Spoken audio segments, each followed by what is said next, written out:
그렇기 때문에 저는 화물연대만 하더라도 불과 5개월 전에 합의가 됐잖아요.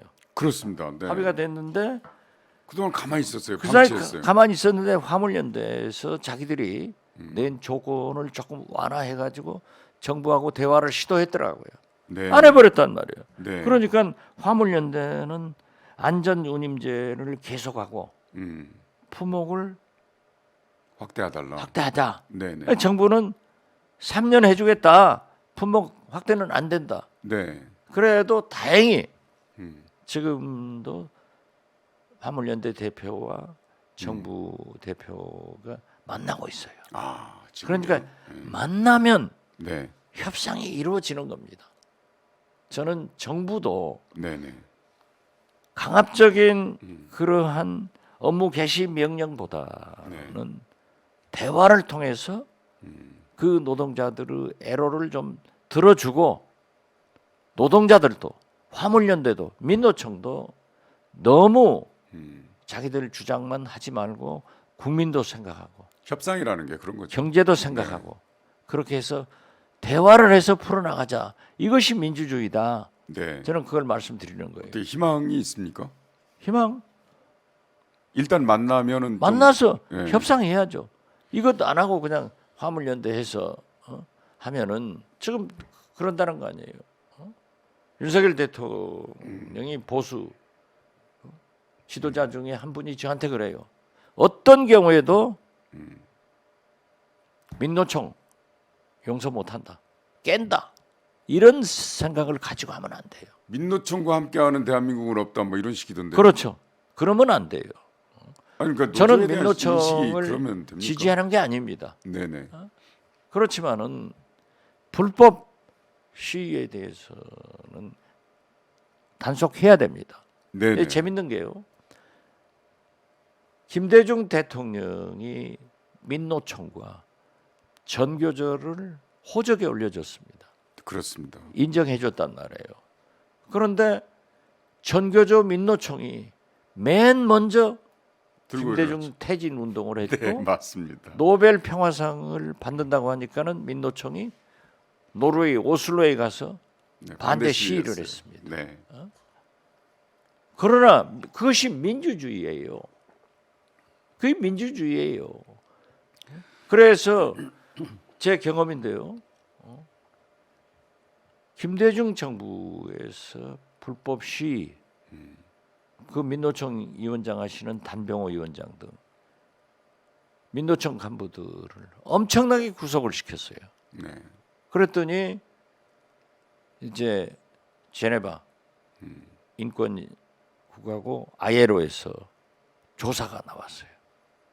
그래서 왜 인권 대통령, 친노동자 대통령인 김대중 대통령이 이렇게 많은 노동자들을 이걸 구속시켰냐? 구속시켰냐?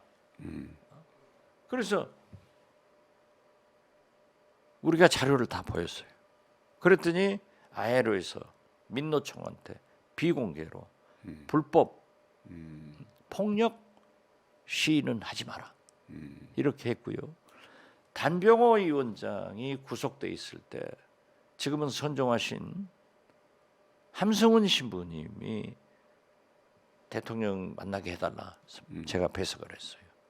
함승훈 신부님이 단병호 위원장을 석방해 주십시오. 너무 많이 감옥에 있고 또 그분의 노동운동에 대한 기여를 생각하셔야 됩니다. 하니까는 김대중 대통령이 좋습니다. 그러면 각서를 쓰라 하십시오. 절대 불법 폭력 시위는 하지 않는다. 네네. 시위해라 이거예요. 파업해라 이거예요. 그러나 불법 폭력은 하지 않는다. 그러니까 함승원 신부님이 당연히 그렇게 하겠습니다. 가셔서 하니까는 단병호 위원장이 거절을 한 거예요. 그러니까는 함승원 신부님이 오히려 단병호 위원장 틀렸다. 어떻게 불법 폭력 시위를 한다고 하느냐. 그래서 이루어지지는 않았지만 나중에 이제 해결을 했죠. 그래서 저는 정부도 노동자들 화물연대와 소통을 해서 화물연대 파업이 김대중 정부에서 제가 있을 때 시작을 했습니다. 네네. 그때도 우리가 강경하게 하고 많은 대화를 했지만은 결국 대화에서 풀어졌잖아요. 그래서 저는 물론 보수 우파들은 민노총, 네. 뭐 화물연대 이런 강경노조는 싹을 잘라야 된다. 이건 아닙니다.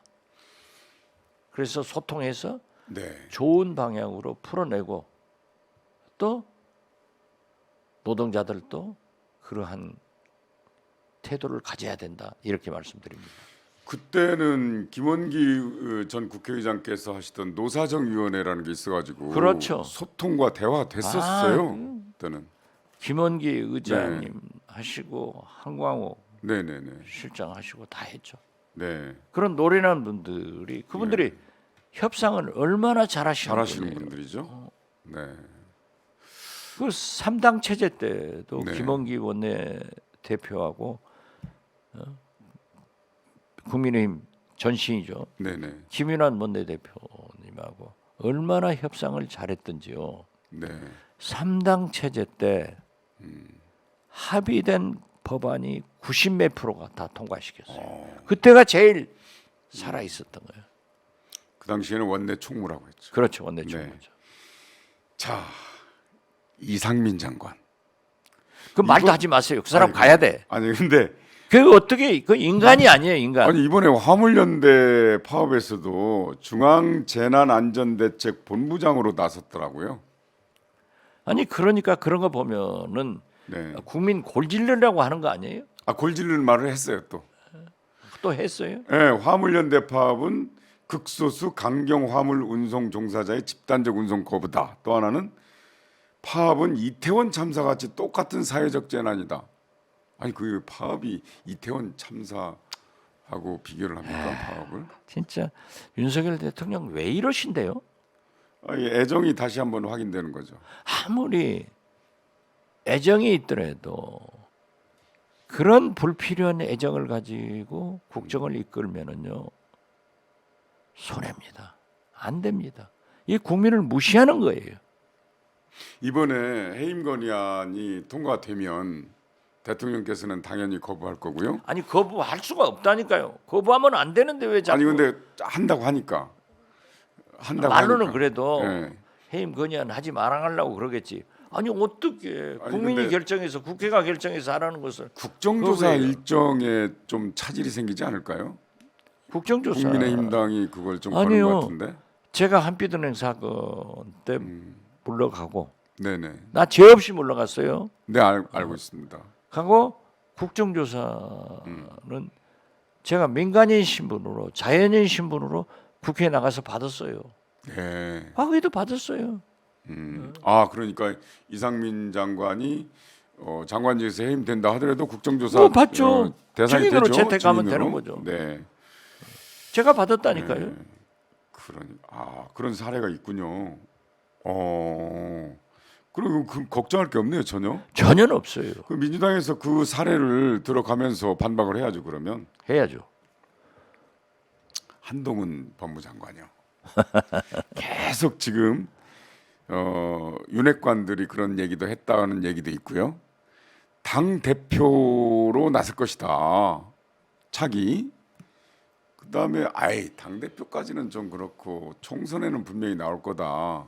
이런 얘기들이 지금 분분한데 시장님 어떻게 생각하십니까?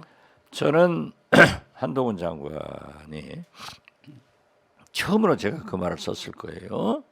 윤석열 대통령의 황태자인 것만은 네, 어쩐지 사실로 보여요.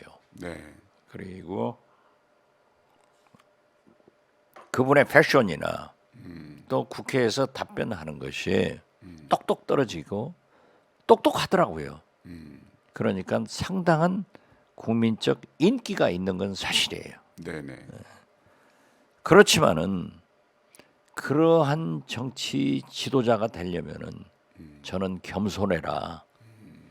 저는 한동훈 장관에게 나쁜 감정이 없어요.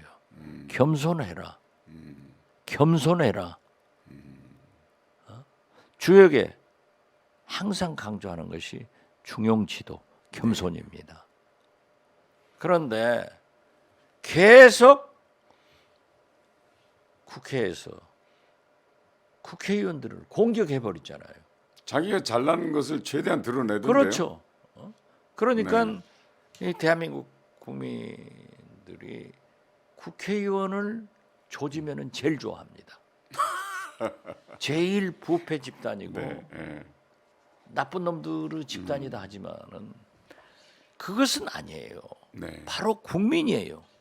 그렇죠. 국민의 대표가 대의 정치, 국민을 대신해서 거기에서 국정을 논하라고 국회의원을 시켜줬는데, 그러니까 국무위원들도 항상 국회의원의 질문에 존경하는 박지원 의원님께서 이런 말씀을 하셨지만 속으로는 아닐지라도. 존경하지 하나도 안 하면서도 네, 그렇게 하는 거예요.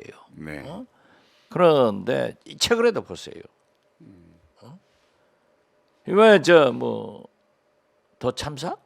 네, 거기 기자들 왔다고. 네, 아니 기자들 저는요 수십 년간 수백 번은 아니어도 네. 수십 번을 당했어요. 그래도 기자는 그러는 거예요. 네, 그렇죠. 그런데 그걸 정치 깡패하고 민주당하고 함께 이런 용어를 쓰는 것은, 어떻게 장관이 네, 민주당을, 제1야당을, 언론을 정치 깡패, 이런 얘기는 국회의원들도 하지 않고 부대변인 정도가 하는 얘기입니다. 아, 이 XX인데 뭐. 그리고 자 보세요. 김의겸 의원이 첼리스트.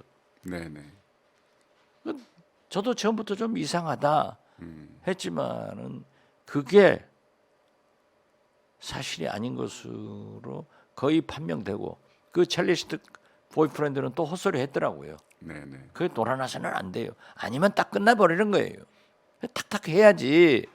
또 그걸 갖다가 끝까지 뭐 고소한다 어쩐다 하면은 정치 지도자보다는 법무부 장관을 오래 하든지 검찰로 돌아가든지 하는 것이 좋다. 그래서 제가 볼 때는 어떻게 됐든 윤석열 대통령의 황태자이기 때문에 정치하는 것은 사실이에요.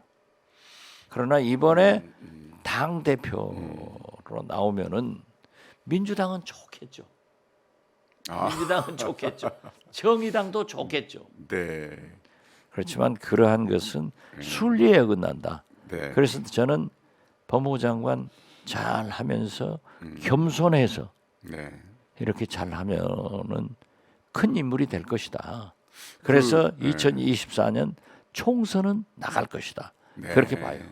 더 탐사 기자에 대해서 법무장관이, 일국의 법무장관이 그런 건 마치 견문 발검이라고 하죠. 모기 보고 칼 빼는 거. 그렇죠. 예, 아니 그런- 그 공중 부양에서 핸드폰 뺏으려고 했더니 뭐정 그거 부장도 검사 대법원에서 무죄 무죄됐더라고요. 나왔잖아요. 그러면은 그 핸드폰 까야죠. 왜 본인은 안 깝니까? 한동훈 장관 검사니까 안 가죠. 검사니까. 내 것은 다 갖다 불공정하죠. 까버리고. 그러니까 불공정하죠. 이게 갔다 온 거라니까요. 그러니까요. 이 수첩이 갔다 온 거고. 보관하십시오. 근데 그래서 모르죠. 이제 강남 같은 데서 출마하면 될지 모르지만 당 대표는 그래도 좀 아직은 빠르죠. 아직은 아니다. 실장님 그렇게 보시는군요. 그럼 뭐 자가 발전도 있고. 그러나 네, 한동훈 법무부 장관이 네, 그리 가서 정치를 시작해서 본격적으로 황태자 역할을 한다고 하면요. 네. 오세훈, 아 홍준표, 경쟁자들. 원희룡, 나경원, 유승민 네, 그냥 구경은 안 할 걸요. 가만히 안 있겠다. 아니 가만 아니. 저는 그래서 아까도 말씀드렸지만은 결국 보수가 분당의 길로 간다. 지금 아니에요. 유승민 전 의원도 이번에 당 대표 나가서 패배하더라도 네, 국민 속에 당원석의 지도자로서 각인이 되잖아요. 지금 유일하게 네. 국민의힘에서 윤석열 대통령이 12구 네. 이태원 참사에 대해서 솔직하게 사과하고 이렇게 나가십시오. 이런 바른 말을 하는 것은 네.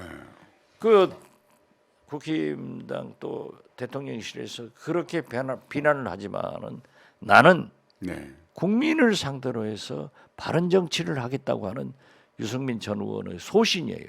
네. 네.